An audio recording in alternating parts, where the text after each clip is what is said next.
l'agence.expert.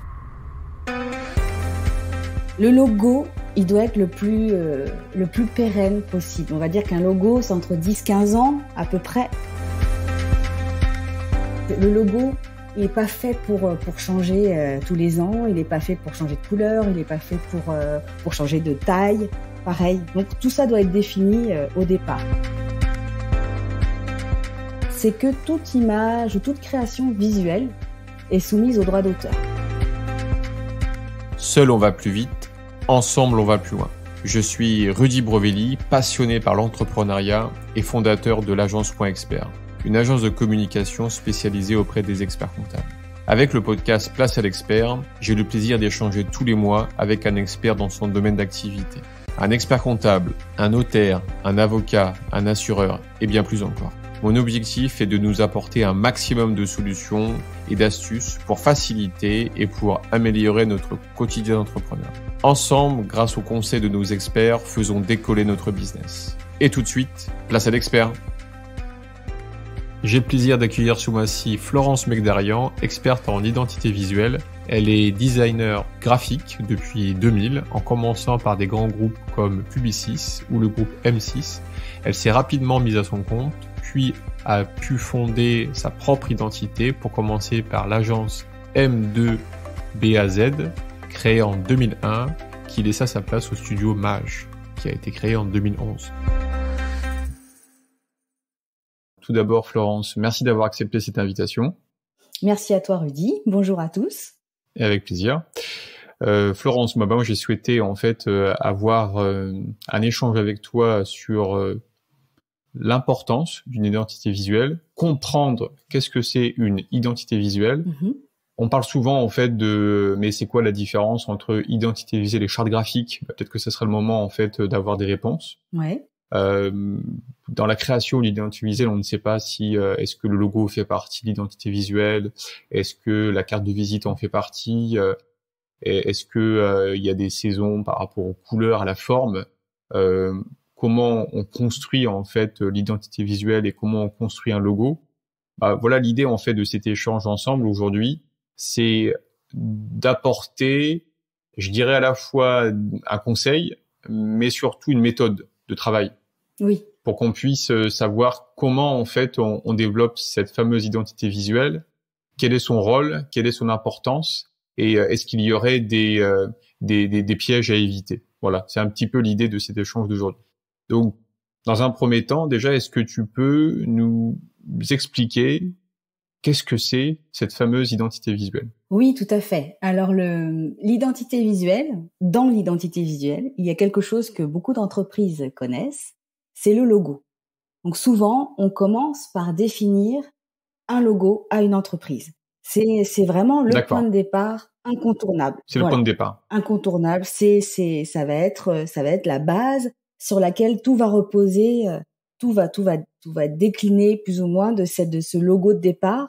Même si on peut s'en détacher, on va quand même, il faut qu'il y ait une forme fixe au départ. Ok. Alors ça, c'est intéressant. Donc, si on commence par la création d'un logo, quelles règles on doit respecter pour créer un logo? Alors, pour créer un logo, déjà, il y a un travail qui doit être fait en amont par l'entreprise, c'est définir comment on va procéder, comment le créatif, le professionnel de l'image va procéder pour réaliser un signe. Il faut d'abord travailler une stratégie de communication, savoir quelles sont les valeurs de l'entreprise, définir au mieux quelle est cette entreprise, qu'est-ce qu'elle veut dire, qu'est-ce qu'elle vend, comment elle veut communiquer, quelle est sa cible. Donc tout ça, ça va être un travail qui va être fait en amont. Et ça, on peut le faire avec le graphiste ou ça se fait vraiment en fait en interne avec le dirigeant et ses collaborateurs? Alors ça peut être fait avec le graphiste. C'est quelqu'un qui ça peut être fait avec le graphiste puisque c'est quelqu'un qui a vraiment des notions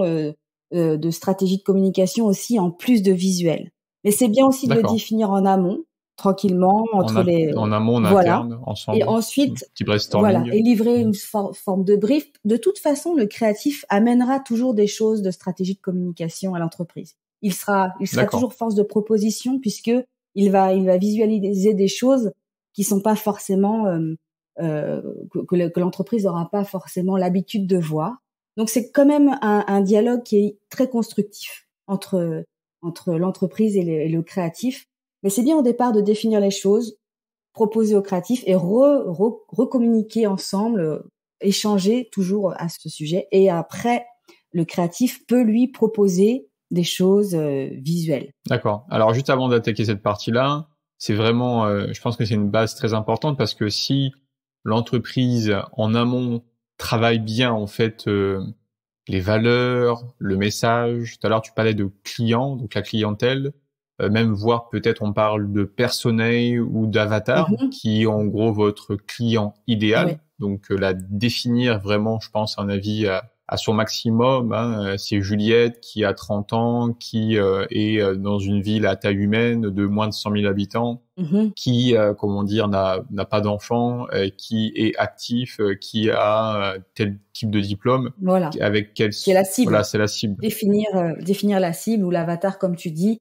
C'est assez intéressant de voir un personnage. On peut lui attribuer plusieurs choses et on dit voilà, on veut communiquer avec cette personne. Comment on va faire? Comment on va définir notre symbole, définir quelles sont les valeurs qu'on veut transmettre à cette Juliette. Ça c'est intéressant. Ouais, donc si je comprends bien en fait, si en amont toutes ces questions sont bien posées, sont bien établies, bah lui le graphiste, il va avoir vraiment de quoi faire développer sa créativité, quoi. Exactement. Puisque après, graphiquement parlant, tout fait sens. Une typographie fait sens, un signe fait sens, une composition visuelle, tout ça fait sens. Donc, on peut parler là de la part inconsciente quand on rencontre quelqu'un pour la première fois ou quand on voit un visuel pour la première fois. Notre cerveau met entre 2 et 3 dixièmes de seconde à interpréter le signe. Et le professionnel de l'image travaille avec ses codes, travaille avec ses subtilités de couleurs, de formes, de typographie. Donc, à partir de tout ce brief, il va pouvoir créer plusieurs signes, puisque en général, on propose plusieurs logos à l'entreprise, vraiment en accord avec les valeurs et avec la stratégie qui aura été développée en amont. Ok. Et là, quand on développe en fait ce fameux logo, on part sur combien de temps? C'est-à-dire, quelle est l'espérance de vie de ce logo? Le logo, il doit être le plus pérenne possible. On va dire qu'un logo, c'est entre 10-15 ans à peu près. Ah oui. C'est quelque chose qui doit être stable, qui doit être vraiment bien pensé au départ. C'est quelque chose de rassurant et solide. C'est un ancrage visuel pour le client, mais aussi pour les membres de l'entreprise. Ça, c'est comme un nom de famille, c'est quelque chose, voilà, ça a un sens, c'est là. Après, autour de ça, on va pouvoir créer des choses, créer l'identité visuelle, avec des visuels, des photos, des illustrations, des choses qui vont agrémenter comment le logo, et on va définir plusieurs formes graphiques. Mais au départ, le logo, il est pas fait pour changer tous les ans, il est pas fait pour changer de couleur, il est pas fait pour changer de taille. Pareil. Donc, tout ça doit être défini au départ. D'accord. Ça, c'est très intéressant. Donc, d'où déjà cette première question sur l'importance. L'importance de l'identité visuelle par rapport au logo, c'est déjà de bien réfléchir en amont à toutes les questions qu'on peut se poser sur l'entreprise, les valeurs, la stratégie d'entreprise et surtout ce fameux avatar, ce client idéal. Et à partir de là, en fait, on fait un travail sur les 10 à 15 prochaines années. Donc déjà, ça répond à l'importance de l'identité visuelle. Si ça, c'est pas important... Et du logo, oui, du logo, ouais. Du logo, ouais. Parce que l'identité visuelle, quelque part, elle est plus souple. Elle peut être un peu plus souple. D'accord. Là, les 10-15 ans, c'est vraiment sur le logo. Sur le logo, ouais. Ensuite, à partir du logo, on va créer une identité visuelle institutionnelle de l'entreprise, donc qui va concerner les cartes de visite, les flyers ou les cartes de correspondance, des choses qui sont vraiment proches de l'entreprise. Donc ça va être la première identité visuelle qui va pas trop bouger non plus, même si on peut développer à ce moment-là tout ce qui est un système visuel à partir de photographies, d'illustrations, d'animation. Tout dépend du sujet, tout dépend du savoir-faire de l'entreprise, de ce qu'elle veut vendre ou le service qu'elle veut proposer. Donc à partir de là, l'identité visuelle, il y a un travail visuel du coup, et on va choisir les supports. Pareil, le graphiste et force de proposition à ce moment-là pour proposer tel support, telle façon de communiquer, et donc définir l'identité visuelle de l'entreprise. Et ensuite, c'est ça, ce qui est intéressant aussi, c'est si on va vendre un produit spécifique, on va pouvoir développer une nouvelle identité visuelle qui n'est plus l'identité visuelle institutionnelle de l'entreprise, qui va être l'identité visuelle d'un produit. Par exemple, la marque hyper connue. Donc, on va parler de Chanel. Le logo Chanel, tout le monde le voit. C'est un logo pérenne, c'est un logo que tout le monde connaît. C'est une marque forte qui est simple, qui a un logo noir souvent. Et il y a des produits, tous les parfums et tout ce qui est cosmétique dérivé de la marque. Donc, on a numéro 5 de Chanel, Coco, etc. Donc, les packs sont créés, des logos sont faits aussi par produit. Et on va pouvoir faire des campagnes après sur chaque produit qui, elles, ont des identités visuelles propres qui vont pouvoir évoluer. Voilà, on est beaucoup plus souple à ce moment-là sur l'identité visuelle de produits qui peuvent bouger dans le temps. On peut communiquer d'une certaine façon une année. On peut se dire cette année on va plus être dans la douceur, cette année on va être plus rock'n'roll, cette année, et tout ça pour susciter l'intérêt, pour avoir tout le temps un renouveau, un changement et pour être visible en fait quelque part. Donc ça c'est quand on a des produits, mais après on peut aussi vendre du service. Donc dans ce cas-là, on va avoir un logo, le logo, l'identité visuelle qui va avec. On va se dire je veux communiquer, je veux que mon identité visuelle soit dans tel esprit, plutôt street art, plutôt illustration, plutôt format abstrait. On va définir quelque chose qui colle à l'entreprise. Et ensuite, il y a un moment où chaque entreprise, même si elle fait du service, peut créer une nouvelle identité visuelle. C'est au moment des vœux.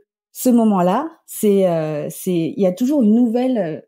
On va se détacher de ce qu'on fait habituellement pour être créatif et pour créer quelque chose de nouveau.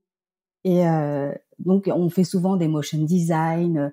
On imprime sur un beau papier une carte de vœux. Donc, on crée une nouvelle identité visuelle quelque part, même si on respecte la marque de départ.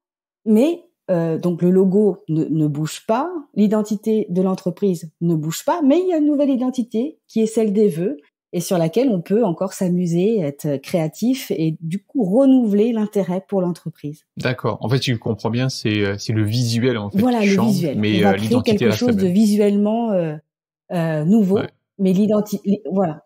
Propre à l'événement. Propre à l'événement ou propre au produit. D'accord. Ok, donc déjà c'est beaucoup plus clair. Et est-ce que tu peux nous expliquer en fait la différence entre identité visuelle et charte graphique? Parce que souvent en fait soit on pense que c'est la même chose, ou soit on est un peu perdu sur ça. Alors la charte graphique, c'est un document de référence. D'accord. Réalisé par le créatif ou l'agence. Qui est une façon de déterminer la façon dont sera utilisé le logo ou la nouvelle campagne. C'est-à-dire que ça permet de poser les choses et de définir quelles sont les couleurs, quels sont les formats, comment ça doit être utilisé sur tel format en bas à droite, en haut à gauche, quelle taille on peut pas excéder. Ah, d'accord, c'est une sorte de référentiel. Exactement. C'est un outil référentiel sur une identité. Donc on peut avoir plusieurs chartes dans une même entreprise. Oui. On peut avoir la charte du logo, la charte de l'identité visuelle de l'entreprise, on peut avoir la charte du produit X qu'on vient de développer cette année. On peut avoir plusieurs chartes graphiques. D'accord. Chaque comment on pourrait appeler ça, chaque composant, chaque outil communication en fait a sa propre charte graphique, c'est ça? Chaque campagne, on va dire, ça regroupe plusieurs éléments, plusieurs outils sur une même identité. Ok. Voilà. Donc voilà, c'est un outil de référence et c'est intéressant de l'avoir. Par exemple, si vous faites travailler un graphiste qui va vous faire une affiche et ensuite vous faites travailler un motion designer, et si c'est pas le même graphiste, ça peut être des graphistes aussi c'est-à-dire un motion design, c'est une animation. Une sorte de vidéo animée où on a des choses en mouvement, on voit souvent des modes d'emploi, comment se servir de tel outil. Donc on voit des petits personnages qui vont vous montrer comment on fait une petite musique. Voilà, c'est ça les motion design. Donc souvent ça peut ne pas être le même prestataire. Dans ce cas-là, on lui fournit la charte graphique. Et comme ça, il a un référentiel.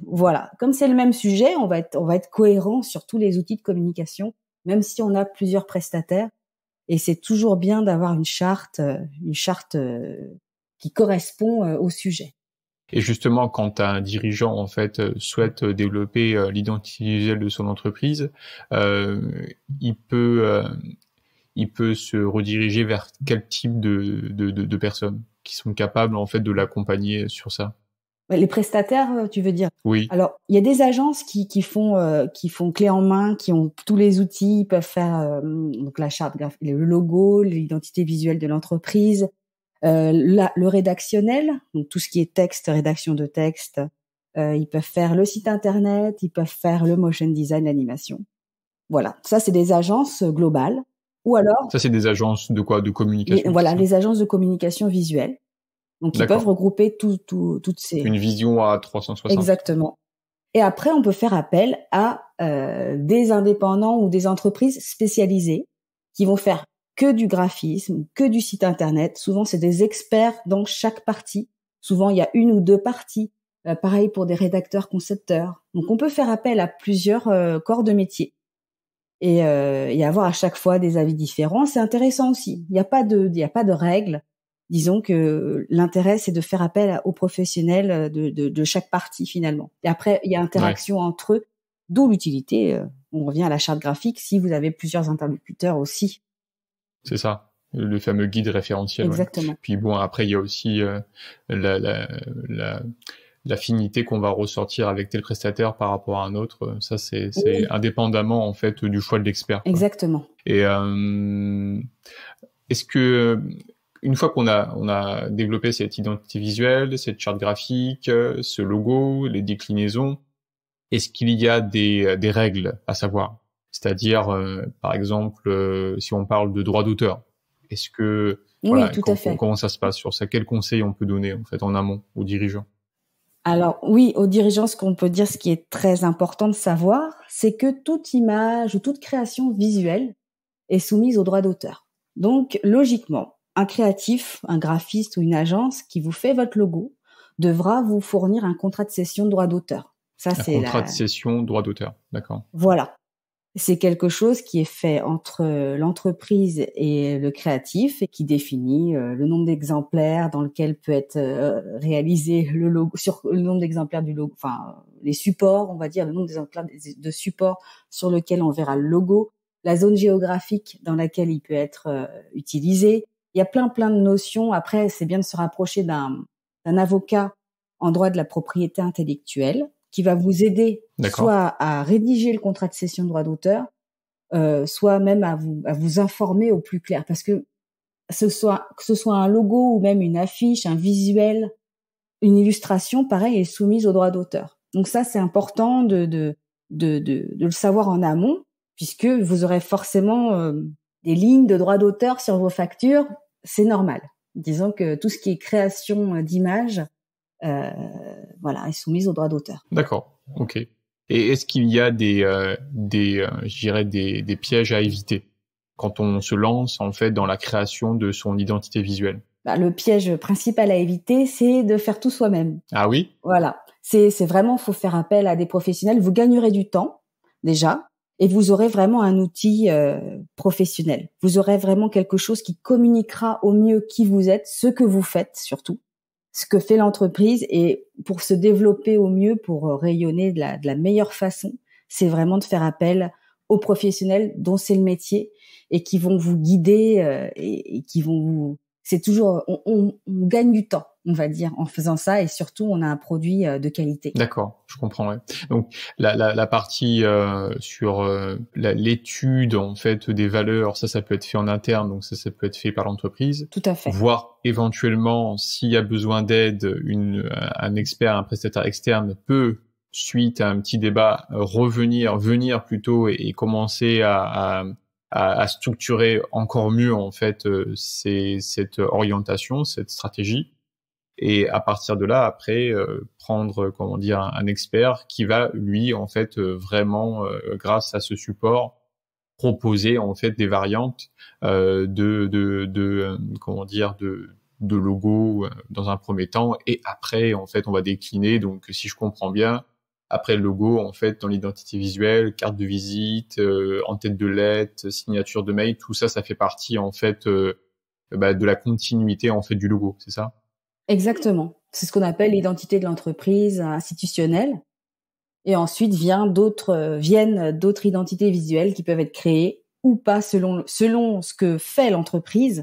Mais s'il y a du service, s'il y a des produits à vendre, voilà, il y a forcément des choses qui peuvent évoluer et c'est bien de les faire évoluer. Ouais. C'est bien de susciter l'intérêt en permanence pour renouveler. Faut voilà, toujours être là, présent, être créatif et être accompagné dans ce renouveau. Ça, c'est intéressant. C'est sûr que c'est plus facile, en fait, pour une entreprise qui vend un produit ou des produits, de créer, donc, si je comprends bien, plusieurs campagnes à chaque produit. Par contre, si c'est une société qui propose un service, quel conseil, toi, tu pourrais leur donner pour qu'ils puissent communiquer, soit, alors, on dirait très loin dans un monoservice ou voire dans des multiservices, mais quel conseil on pourrait amener à quelqu'un qui vend en fait une prestation de service?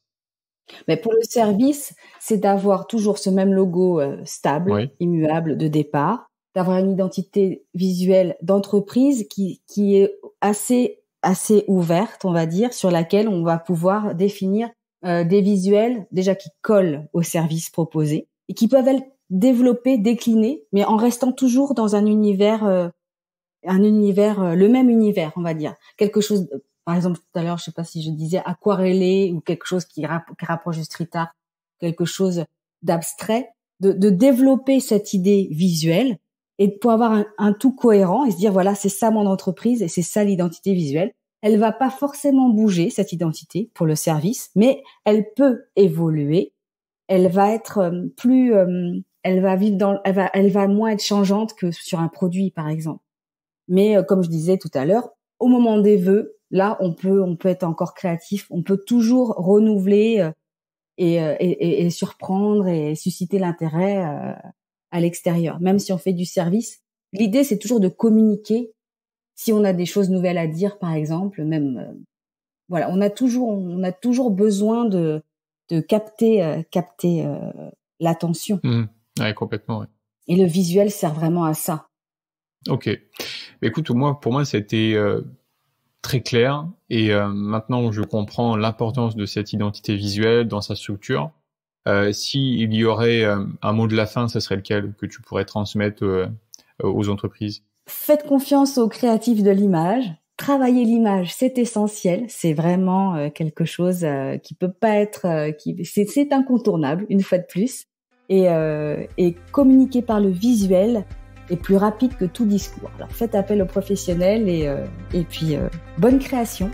Super. Merci beaucoup Florence. Merci Rudy. À bientôt. À bientôt. Au revoir. Au revoir. Si cet épisode vous a plu, partagez-le autour de vous et mettez 5 étoiles pour aider d'autres entrepreneurs dans leur activité. Pour aller plus loin, faites-vous accompagner par des experts. Quant à moi, j'aurai le plaisir d'accueillir le mois prochain Nathalie Massol-Tournemire, experte en stratégie commerciale, vente et négociation. Elle nous expliquera comment transformer un devis en vente. Cet épisode vous intéresse, je vous donne rendez-vous le mois prochain. En attendant, prenez soin de votre entreprise. Bye bye!